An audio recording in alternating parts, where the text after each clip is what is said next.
Que la paix soit surtout bien guidée. Vous savez, les humains font tellement de bruit entre le bruit des véhicules, des marteaux, des... Franchement, là, là. Souvent, il suffit juste de regarder, par exemple, des motards. Ou même, hein, par exemple, si vous avez des gens qui ont bridé leur voiture, tout ça. Mais eux, ils ont l'impression des fois d'accélérer à fond, mais quand vous regardez, vous voyez que la personne a à peine bougé de là, donc à peine bougé de là, mais derrière a plus fait du bruit que qu'autre chose. Vous comprenez? On dirait que beaucoup aiment ça, aiment le bruit, mais c'est complètement dingue. Bon, bref. Si je fais cette intervention, ce n'est pas pour parler de ça, mais pour faire un rappel sur un sujet que j'ai eu à discuter hier soir, en fait, qu'une personne a ramené. Donc, on a parlé un peu là-dessus. Et ça m'a permis de voir que la personne a évolué sur sa pensée. Bien sûr, a évolué en bien, mais ce n'est pas encore ça, mais khayr, Inch'Allah. C'est sur Dieu, la question de Dieu. Parce que je vous dis, pour moi, ce n'est pas qu'une impression, mais c'est vraiment une conviction que j'ai, que beaucoup de gens, en fait, lorsqu'ils parlent de Dieu, en réalité, ils ne savent pas de qui ils parlent, de quoi ils parlent.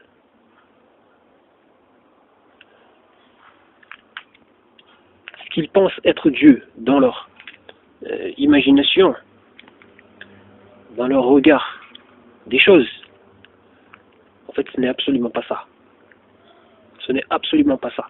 Mais ils ne se rendent pas compte. Vous comprenez? Quand vous avez des gens qui... Parce que le meilleur moyen pour être à côté de la plaque, lorsqu'on parle de Dieu, c'est de vouloir lui faire appliquer les règles qui régissent la nature. Lui faire appliquer les lois mathématiques et celles de la physique. En voulant, à travers ces lois-là, affirmer ou infirmer son existence. Franchement, ça, c'est vraiment être à côté de la plaque. C'est ne pas savoir de qui, de quoi on parle. Vous comprenez? Et pourtant, on veut bien donner son avis.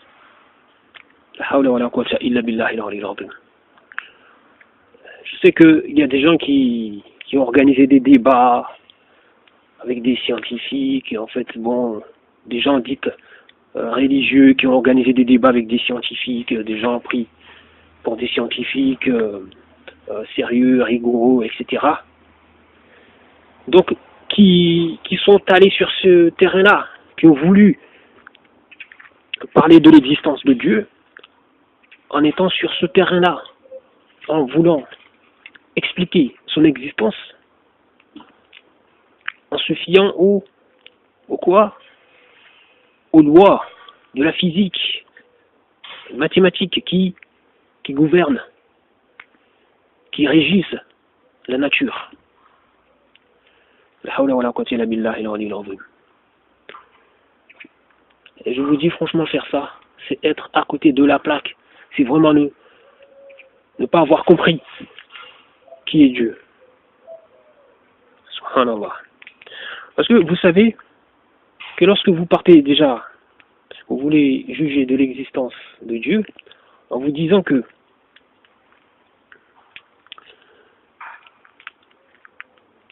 en vous basant sur les lois de la nature, et à partir de ces lois, vous dites que il ne peut pas y avoir un être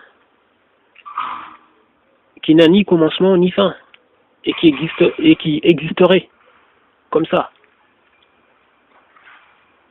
Ça, c'est clair et net que vous ne pouvez que dire que non, ça ne peut pas. Il ne peut pas exister un être qui soit sans commencement, ni fin, mais qui est. Si cet être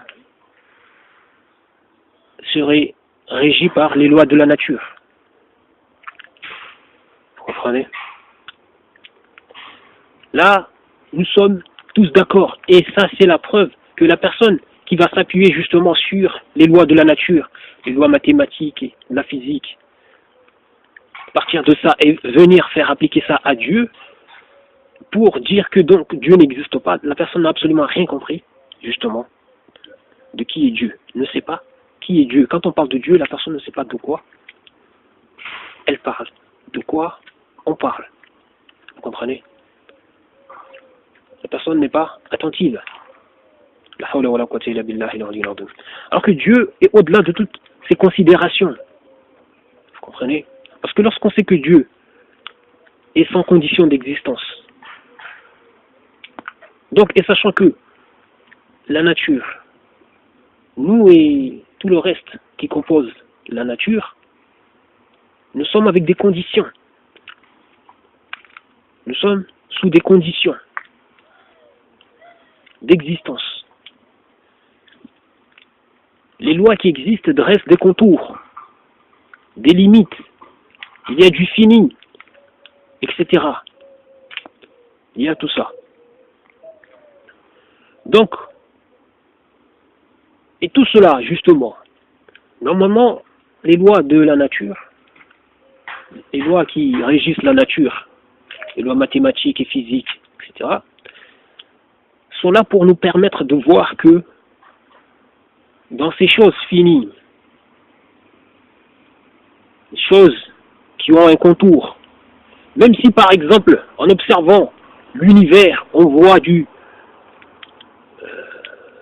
la grandeur, on voit la chose gigantesque, au point de voir de l'infini, mais avec les lois qui s'appliquent dans la nature, en tout point, les mêmes causes produisant les mêmes effets, nous comprenons là que il n'y a pas d'infini dans la nature. La nature n'est pas infinie, mais finie. Et sous des conditions. Et il est perceptible en tout point. Mais tout est question d'échelle. Mais avec Dieu, vous ne pouvez pas lui appliquer les mêmes règles. Et le fait de voir justement que la nature est une chose finie, perceptible,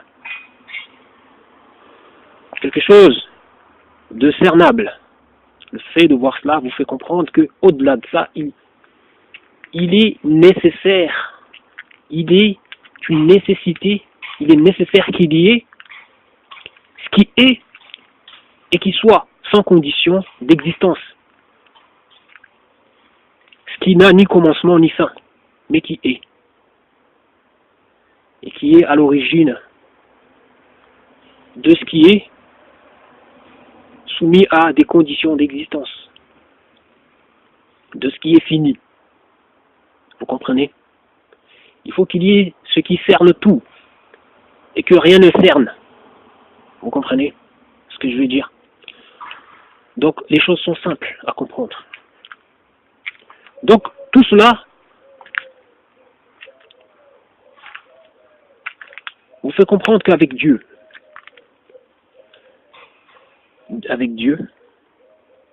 les lois de la physique, les mathématiques, tout ça, ne s'appliquent pas sur lui. C'est lui qui fait appliquer toute chose. C'est lui qui fait soumettre toute chose. Vous comprenez? Lui, il est au-delà de tout ça. Il est au-delà de tout ça. Il est comme vous pouvez le voir dans le Coran, parce que je vous dis, certes, Dieu s'est présenté dans les autres livres sacrés. Et bon, il nous a dit qu'ils ont été falsifiés. Mais je vous dis, là, le meilleur livre pour comprendre Dieu, c'est le Coran. Parce que lorsque vous lisez, vous voyez comment il se présente. Donc, et vous vous mettez à réfléchir, à raisonner. Vous comprenez là tout de suite. Vous comprenez là tout de suite. Dieu, on ne peut pas le cerner. Même en ayant l'opportunité de le voir, ça serait le voir sans vraiment le voir. Parce que comme il le dit dans son livre, dans le Coran, il est l'apparent et le caché. Vous comprenez? C'est-à-dire, il n'est pas perceptible réellement. On peut le voir, mais sans le cerner, tout. Parce qu'il n'a pas de limite. Il est sans limite. Il n'est pas mesurable, je veux dire. Il n'est pas mesurable. Or, ce qui peut être cerné dans sa globalité est une chose qui est mesurable. Vous comprenez? Dieu, vous ne pouvez pas, on ne peut pas le cerner dans sa globalité. Il est l'apparent et le caché. Dieu, étant à l'origine de toute chose, il est le premier, celui qui commence. Et il est le dernier, celui vers qui tout remonte. C'est lui qui hérite tout. Vous comprenez? Bon. Je n'arrête pas de dire, vous comprenez. Bon, je m'excuse si ça dérange certains. Mais certaines. Bon. Et c'est peut-être dû juste au fait que j'ai tellement envie que vous arriviez à comprendre les choses, du moins les personnes qui n'avaient pas compris les choses de la manière dont j'essaie de les exposer là. Donc, j'essaie de vous les faire comprendre. Dieu est le dominateur suprême. Parce que vous savez que, revenons sur, encore une fois, les lois de la nature, les lois qui régissent la nature, quand vous savez que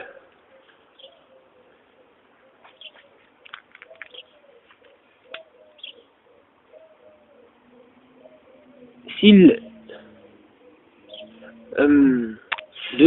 comment je veux dire, comme on dit parfois, de rien, rien n'est. Et le rien ici, comprenez bien, c'est dans le sens que, en fait, c'est dans l'absolu. Voilà, disons juste, de ce qui n'existe pas, rien ne peut surgir. Voilà. De ce qui n'existe pas, rien ne peut surgir. Lorsque vous comprenez ça, et vous voyez, parce que ça fait partie des principes rationnels, des choses dont on ne peut remettre en question. Ce n'est pas discutable. Donc, on comprend que de ce qui n'existe pas, rien ne peut surgir, sachant que tout ce que vous observez, tout ce que nous observons, nous-mêmes, nous surgissons de quelque chose, de quelque part. Nous voyons nous-mêmes des origines, des conditions d'existence. Et à chaque fois que nous jetons notre regard partout dans cette nature, nous voyons que ça, etc. Ça nous fait tout de suite comprendre que au-delà de tout ça, au-delà du fini, il y a l'infini. Il y a celui qui n'est pas cernable. Vous comprenez? Et qui fait ce qu'il veut avec ses créatures. Il sait comment agir avec nous. Je veux dire être en interaction, nous influencer sans qu'on puisse remarquer quoi que ce soit. Il est notre créateur, après tout. Il sait comment nous fonctionnons. Il nous fait voir ce qu'il veut nous faire voir. Comme, par exemple, vous voyez dans le Coran, Dieu dit, partout où tu tournes ton regard, il y a sa face. Il est celui qui saisit tous les regards, alors qu'aucun regard ne le saisit. Vous voyez là déjà. Nous faisons comprendre que, en fait, tout simplement, c'est lui qui nous permet de voir ce que nous voyons. Donc, le fait que nous ne le voyons pas, que nous ne pouvons pas l'observer, c'est juste par sa permission. C'est juste que il l'a voulu ainsi. Mais il a fait les choses de manière à comprendre qu'il est là et qu'il cerne tout, il observe tout.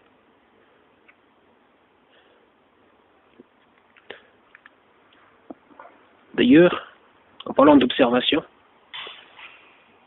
vous savez que ça fait aussi partie de ses attributs. De toute façon, comme on dit,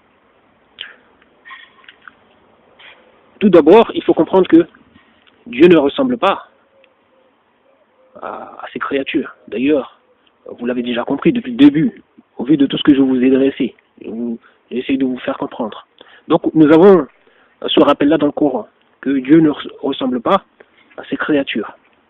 Là, il n'y a plus de débat. C'est pour cela que la question du comment Dieu s'est établi ou s'est élevé sur le trône, ne se pose pas. Cela nous dépasse. Cela dépasse notre entendement. Et lui fait ce qu'il veut. Il sait ce que cela signifie quand il parle de l'établissement sur la trône.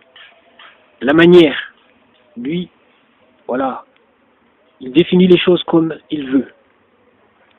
Et étant donné qu'il est le juste, le sage, le parfaitement connaisseur, et tout est juste dans ce qu'il dit. Il est la vérité après tout. Donc, qu'est-ce que je voulais dire? Il ne ressemble pas à ses créatures. Ça, c'est la règle absolue à retenir également. Donc, lorsqu'on dit que Dieu a créé l'homme à son image, vous comprenez juste là que c'est une métaphore. C'est une métaphore. Vous faisant comprendre juste que l'homme, par exemple, le fait qu'il a une perception, il a un jugement, il a de la miséricorde, il a aussi, de la colère. Il peut exprimer une colère. Il a de la compassion. De toute façon, en parlant de la miséricorde, on met la compassion là-dedans. De toute façon. Et, il calcule. Il fait ceci. Donc, des choses qu'on retrouve chez Dieu, mais bien sûr à des dimensions dont on ne peut pas atteindre. Vous comprenez? Des dimensions élevées, absolues. Il est le Tout-Puissant. Donc, comprenez bien les choses. En fait, ce n'est pas difficile tout ça. Ce n'est pas difficile de comprendre tout ça. Mais il faut juste faire preuve de raison. Essayer de réfléchir. Donc, vous-même, vous voyez que c'est à travers la raison que vous comprenez Dieu, que vous comprenez son existence.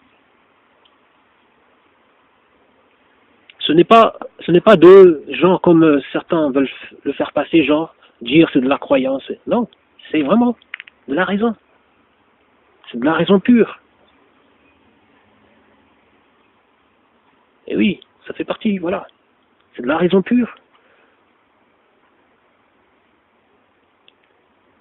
Et toute raison n'est pas à mettre, n'est pas à coucher en calcul.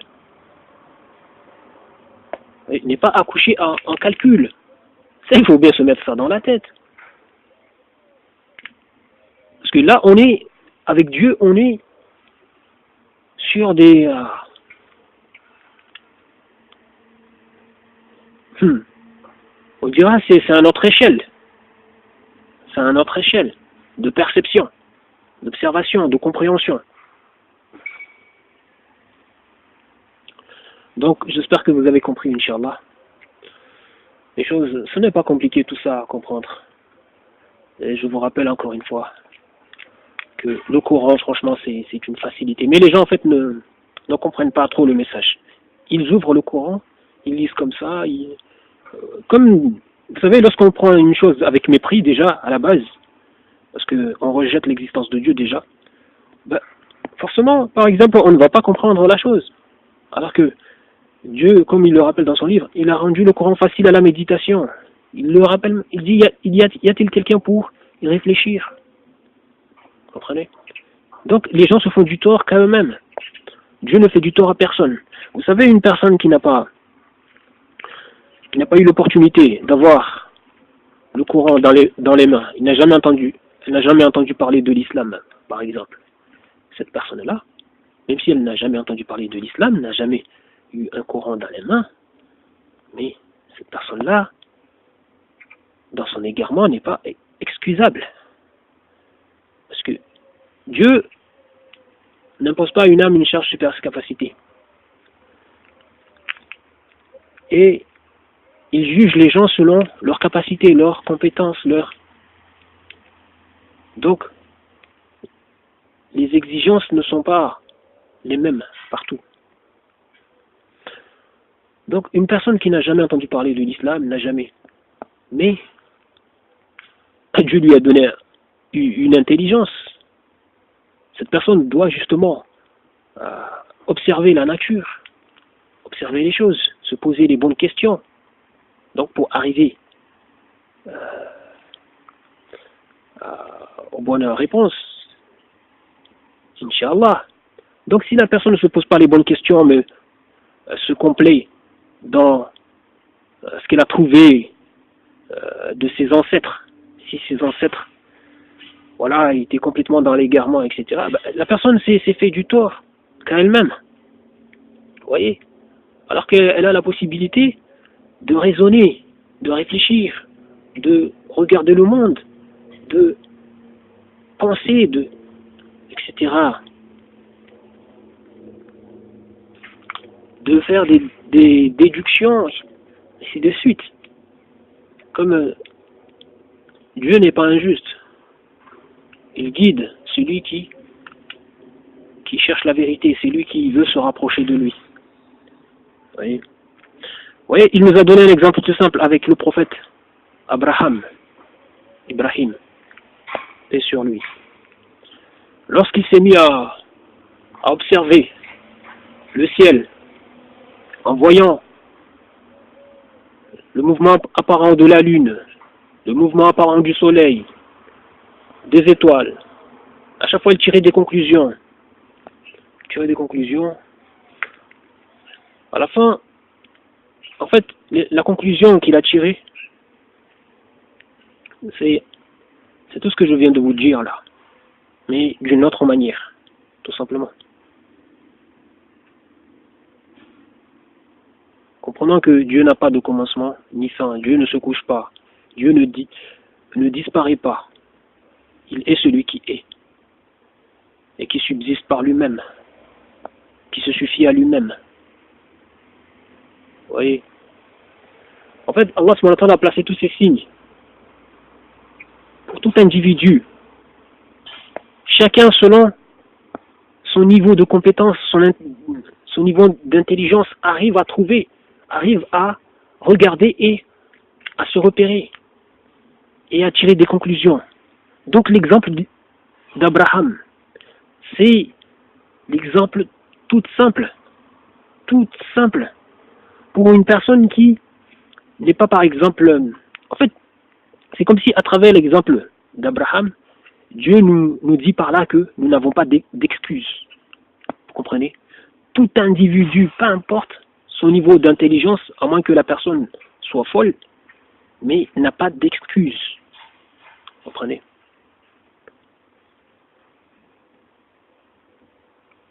Parce que là, l'observation de ces signes-là, ce que Abraham Abraham, alayhi salam, a observé et a jugé, a tiré des conclusions.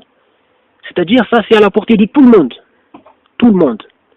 Après, il y a ceux qui ont plus de matière grise, comme on dit, plus de culture, qui peuvent parler des choses de manière, en fait, du moins, développer la chose encore plus. En fait, la compréhension, la nourrir avec d'autres choses, etc. Mais à la fin, ça revient au même. Vous comprenez? Mais la personne, par exemple, qui n'a pas de culture énormément, rien que de voir faire la même, en fait, cette personne a juste à faire la même expérience que Abraham. Ça lui suffit largement pour placer pleinement confiance en Dieu. Vous comprenez? Et savoir qui est Dieu. Savoir qui est Dieu. Avoir la conviction de qui est Dieu. La conviction de son existence. Et de, en fait, comment il est. Et de comprendre qu'il ne ressemble pas à ses créatures. Donc il n'est pas soumis aux mêmes règles. De toute façon, rien ne le soumet, c'est lui qui soumet tout. Il impose. Et le créateur de toutes choses, et celui qui a guidé, qui guide toutes choses, qui a... Voilà.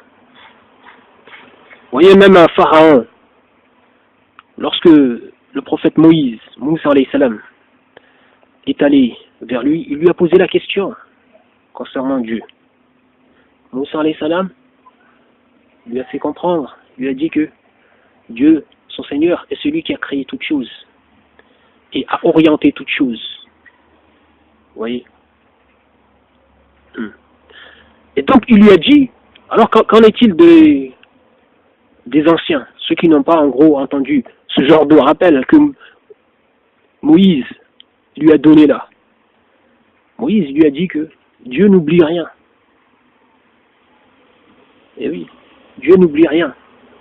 Dieu connaît mieux leur situation. Vous comprenez? Donc je vous dis, toute personne qui ne souffre pas de folie, même en ayant une petite intelligence, mais la personne n'est pas, en fait, son égarement, le fait que cette personne se soit éloignée de Dieu n'est pas excusable. La personne n'a pas d'excuse. Avec l'exemple simple, l'expérience d'Abraham, le prophète Ibrahim alayhi salam. Le fait juste d'avoir observé le mouvement apparent de la lune et du soleil, etc. Et a compris que Dieu, il est celui qui est le vivant qui subsiste par lui-même. Rien ne le soumet. Il n'est pas sous des conditions.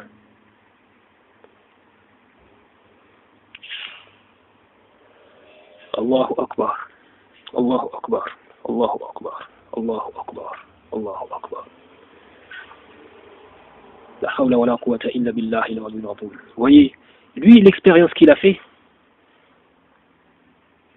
ça l'a amené par la grâce de Dieu à placer une confiance incroyable en Dieu, à ne craindre aucun être humain. Vous avez vu son expérience, lisez son histoire. Il n'a craint personne.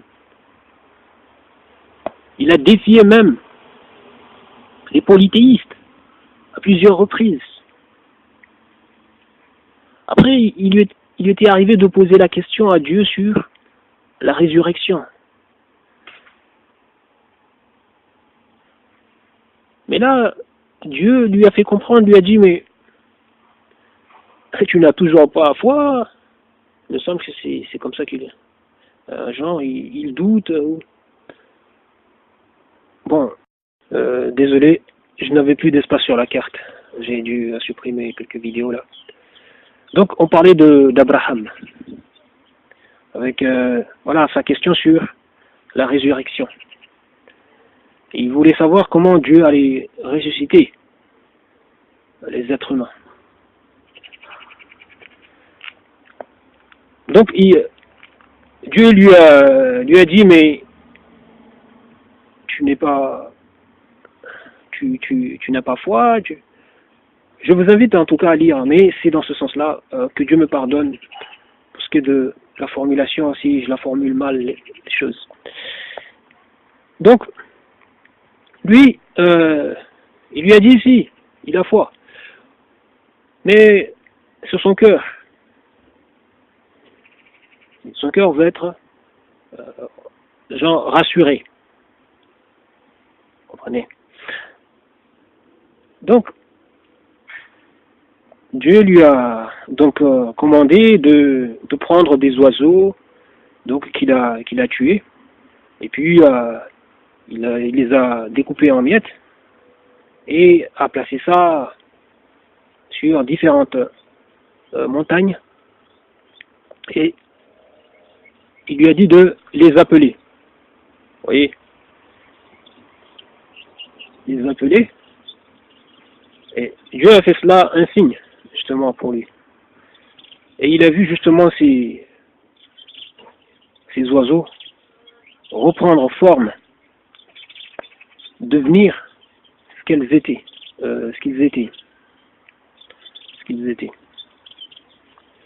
Donc, il a été, voilà, Dieu a fait cela un signe. Mais tout ça, c'est pour nous, nous autres. Vous voyez, Dieu lui a dit de les appeler. En les appelant, la chose, voilà, ces oiseaux ont été ressuscités, ont pris la forme qu'ils avaient. Vous voyez, c'est la même expérience qu'avec le prophète Jésus, le messager de Dieu, et sur lui. Les miracles qu'il faisait, c'était une grâce de Dieu.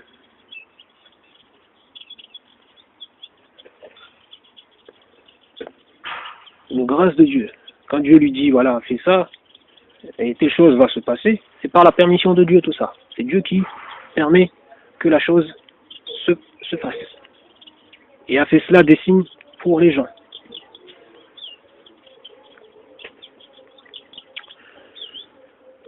La hawla wa la quwwata illa billahi wa al-azim.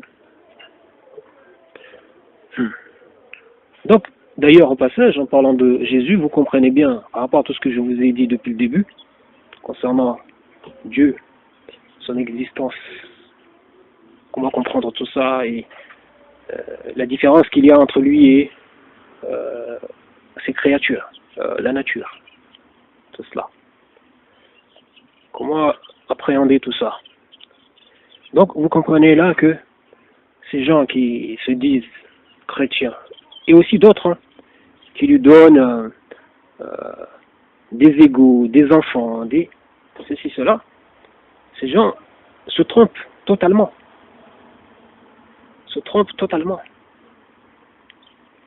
La hawla wa la quwwata illa billahi al-aliyyil azim. Et même Dieu le rappelle dans son livre que s'il y avait plusieurs divinités, s'il y avait plusieurs dieux,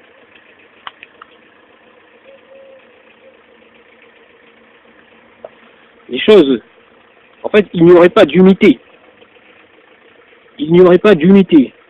Or, vous observez de l'unité dans tout. Et comme il le dit, chaque divinité partirait avec ce qu'il a créé. Et il y aurait des divinités qui seraient supérieures à d'autres. Et tous chercheraient le Tout-Puissant. Oui.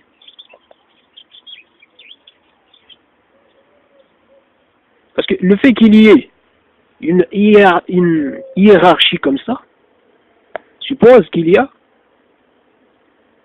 celui qui est dominateur suprême.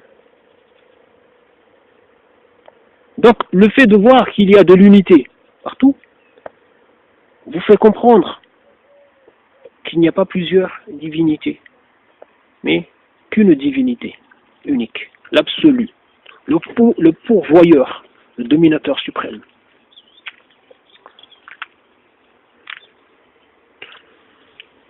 Qui n'a pas d'égal.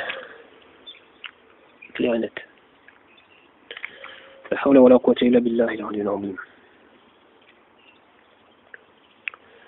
Et sachant que, en revenant sur le cas où il existerait plusieurs divinités, c'est-à-dire ça serait, étant donné qu'il y en aurait qui seraient supérieurs à d'autres, il y aurait des rivalités, il y aurait des, vous voyez, il y aurait des conflits entre eux. Donc ça serait l'anarchie. Il y aurait eu l'anarchie totale. Comme Dieu le dit, les cieux et la terre seraient dans un désordre. Eh oui. Eh oui. Il faut lire le Coran. Allah subhanahu wa ta'ala a fait son livre. Il parle de manière toute simple. Que tout esprit, toute personne qui a un minimum d'intelligence puisse comprendre. Après, il y a des choses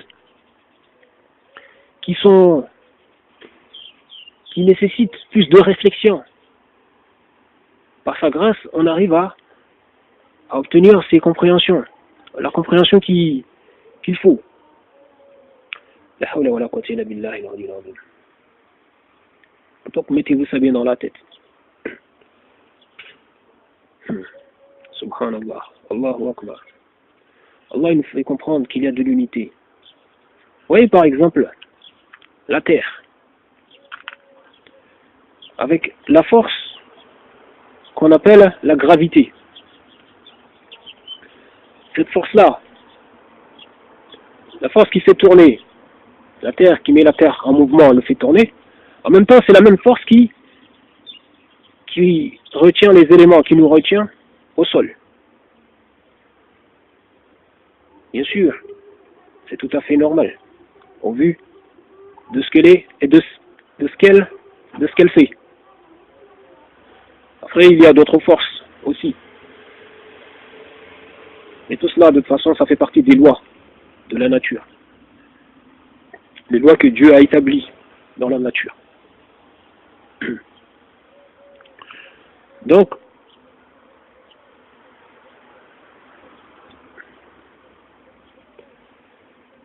ne vous cassez pas la tête. Là, j'ai été trop long. J'espère qu'il y en a, ils ne se sont pas endormis.